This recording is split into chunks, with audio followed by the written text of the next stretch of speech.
क्या आपने कभी सोचा है कि दुनिया का सबसे बड़ा महासागर जो हमारी धरती का 1/3 हिस्सा है, उसमें कोई बड़ा जमीनी टुकड़ा क्यों नहीं है?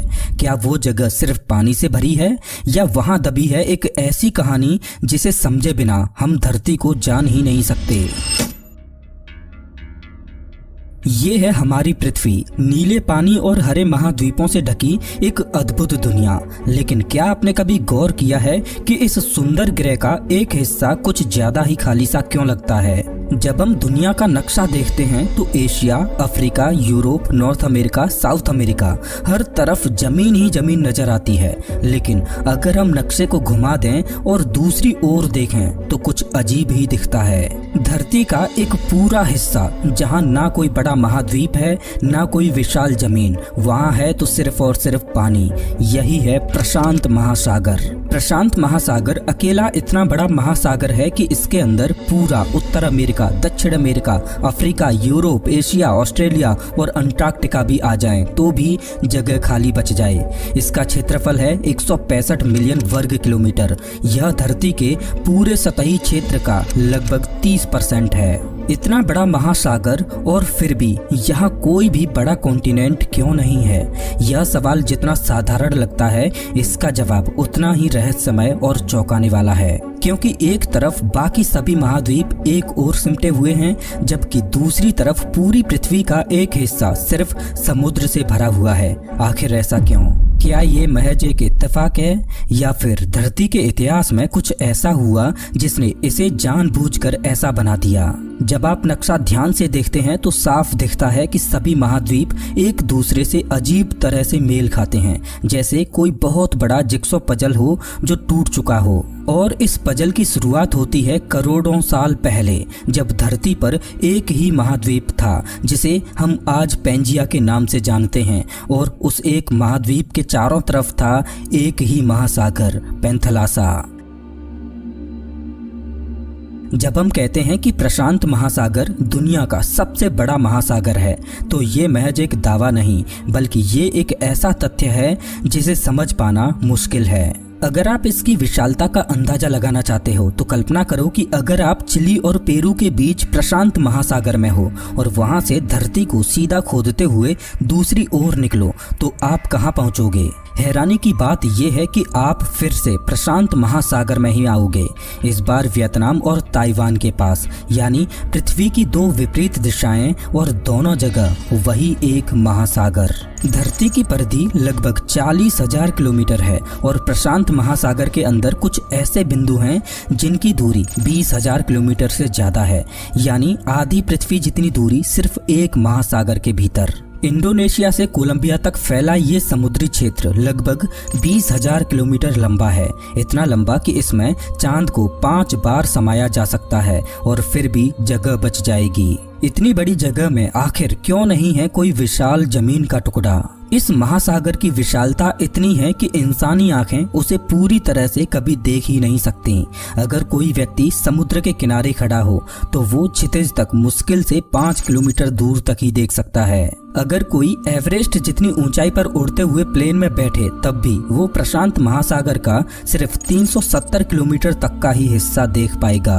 और अगर आप 400 किलोमीटर ऊपर इंटरनेशनल स्पेस स्टेशन से देखो तो भी पूरी तरह से ये महासागर दिखाई नहीं देगा।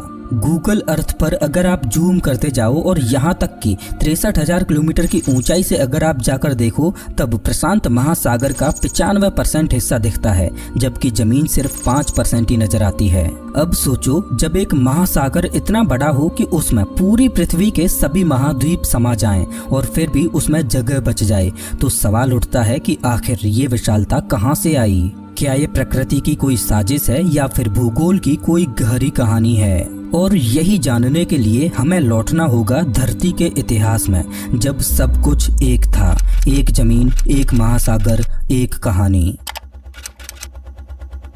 आज से करीब 20 करोड़ साल पहले की बात है। उस समय धरती आज के जैसी बिल्कुल भी नहीं थी। ना तो उस समय 7 महाद्वीप थे, ना कई महासागर।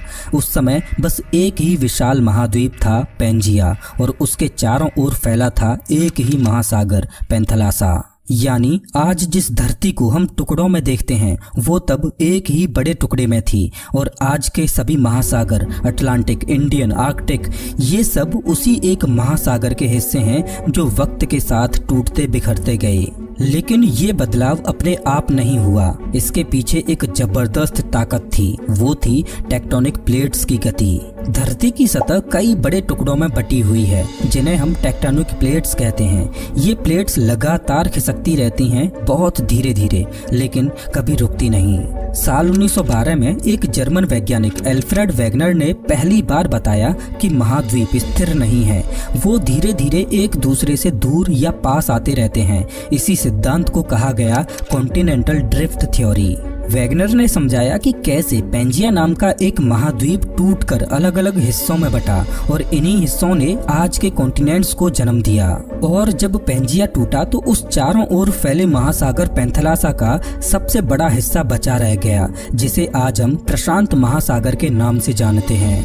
यानी जिस खालीपन की हम बात कर रहे हैं वो असल में उस पुरानी दुनिया की निशानी है जो कभी एक ही थी। वक्त के साथ ये टेक्टोनिक प्लेट्स कभी टकराती रहीं, कभी अलग होती रहीं, और हर बार नई जमीनें, नए समुद्र, नई गहराइयां बनती चली गईं। और वहीं प्रशांत महासागर बना रहा एक गवाह बनकर उस भूगर्भीय कहानी का जो आज भी जारी है। अब सवाल ये आता है कि क्या ये प्रक्रिया अभी भी चल रही है? क्या आज भी धरती के भीतर कुछ खुदबदा रहा है? तो इसका जवाब है हाँ, और इसका असर आज भी सबसे ज्यादा प्रशांत महासागर में ही दिखता है। जब हम प्रशांत महासागर को देखते हैं तो वो सिर्फ एक शांत नीला विस्तार नहीं है।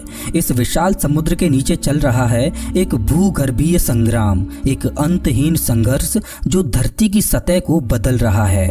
इस महासागर की गहराई में छिपे हैं कई ऐसे ट्रेंच जिन्हें देखकर लगता है जैसे धरती के भीतर किसी ने तलवार से चीरा लगाया हो, और इनमें सबसे गहरा है चैलेंजर डीप जो लगभग 11 किलोमीटर गहरा है। सोचो, अगर माउंट एवरेस्ट को उल्टा करके रख दो तो भी उसकी चोटी इस ट्रेंच की तह तक नहीं पहुंचेगी। लेकिन इस महासागर में ये अकेला ट्रेंच नहीं है, बल्कि प्रशांत महासागर में और भी कई खतरनाक ट्रेंच हैं, जैसे tonga trench, Philippine trench, Kuril Kamchatka trench, और इन सब की गहराई 10 किलोमीटर से ज्यादा है। इन गहराइयों में आज भी धरती की टेक्टोनिक प्लेट्स टकरा रही हैं, और जब ये टकराती हैं तो दो चीजें होती हैं, एक भूकंप और दूसरा ज्वालामुखी। इसीलिए प्रशांत महासागर को कहा जाता है रिंग ऑफ फायर। ये वो इलाका है जो धरती के सबसे ज्यादा एक्टिव वॉल्केनो और सबसे ज्यादा भूकंपों का घर है। यानी यह महासागर ना सिर्फ भूगोल का बल्कि भूचालों का भी राजा है। आपको बता दूं कि हर साल ये महासागर कुछ किलोमीटर सिकुड़ता है, क्योंकि इसकी प्लेट्स लगातार दबाव में हैं, और उसी दौरान अटलांटिक महासागर थोड़ा थोड़ा फैल रहा है। यानी एक महासागर मर रहा है और दूसरा जन्म ले रहा है। लेकिन अब सबसे बड़ा सवाल ये उठता है कि जब टेक्टोनिक प्लेट्स टकराती हैं तो जमीन बनती है, पहाड़ बनते हैं, फिर प्रशांत महासागर में कोई बड़ा महाद्वीप क्यों नहीं बना? तो इसका जवाब है कि ये प्लेट्स अक्सर महासागर के नीचे ही टकरा रही हैं, और जब वो टकराती हैं तो नई जमीन ऊपर नहीं आती, बल्कि एक प्लेट दूसरी के नीचे चली जाती है, जिसे कहते हैं सबडक्शन। इसीलिए यहाँ जमीन ऊपर नहीं आती बल्कि और गहराई बनाती जाती है। इसी वजह से इस महासागर में कोई बड़ा महाद्वीप नहीं बन पाया, बल्कि वो और गहरा और रहस्यमय होता चला गया। इतनी विशालता, इतनी गहराई, इतनी रहस्यमय गतिविधियां। प्रशांत महासागर सिर्फ एक भूगोलिक संरचना नहीं है, बल्कि ये इंसान की जिज्ञासा और साहस का सबसे बड़ा परीक्षण भी है। सदियों पहले जब धरती की सीमाएं अनजानी थीं, नक्शे अधूरे थे, तो कुछ लोग थे जिन्होंने इस महासागर की ओर कदम बढ़ाया। बिना किसी कंपास, बिना किसी टेक्नोलॉजी के प्राचीन पॉलिनेशियन खोजी नावों पर बैठकर निकल पड़े इस महासागर को पार करने के लिए। इनके पास सिर्फ सितारे थे, हवाओं की दिशा थी और समुद्र की लहरों की समझ थी।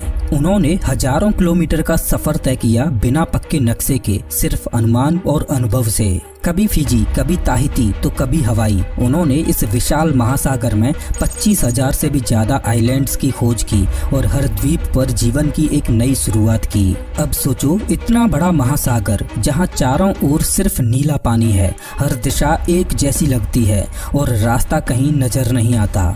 ऐसे में अगर आपकी नाव थोड़ी भी भटकी तो हो सकता है कि आपको फिर कभी कोई जमीन ना मिले। लेकिन इन खोजियों ने वो किया जो उस समय नामुमकिन लगता था।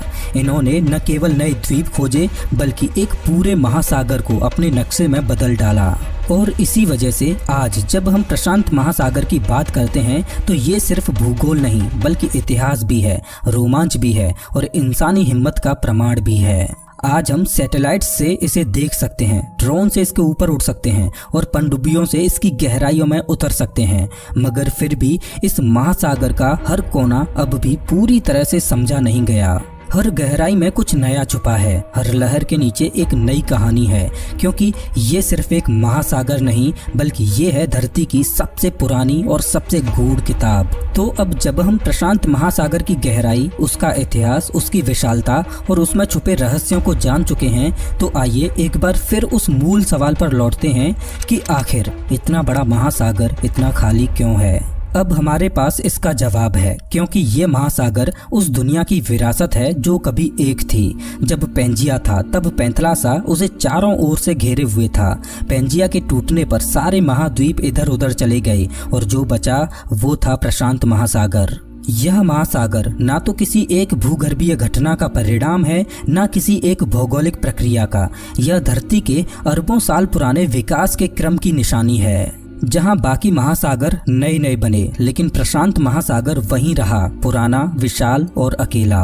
और इसी अकेलेपन में छुपा है उसका रहस्य, उसकी शक्ति और उसकी कहानी। अब जब अगली बार आप दुनिया का नक्शा देखो तो जरा रुककर उस तरफ भी देखना जो अक्सर अनदेखा रह जाता है, जहां कोई जमीन नहीं मगर एक महासागर है, इतना बड़ा कि उसमें पूरी जमीन समा जाए। और याद रखना, हर खाली जगह का मतलब खालीपन नहीं होता, कभी कभी वहां इतिहास लिखा गया होता है। और प्रशांत महासागर सिर्फ पानी नहीं बल्कि एक पुरानी कहानी है। तो इस वीडियो में बस इतना ही। वैसे आप हमारा ये वीडियो कौन से शहर से देख रहे हो मुझे कमेंट करके जरूर बताना। मिलता हूँ मैं आपसे एक नई वीडियो में, तब तक के लिए नमस्कार।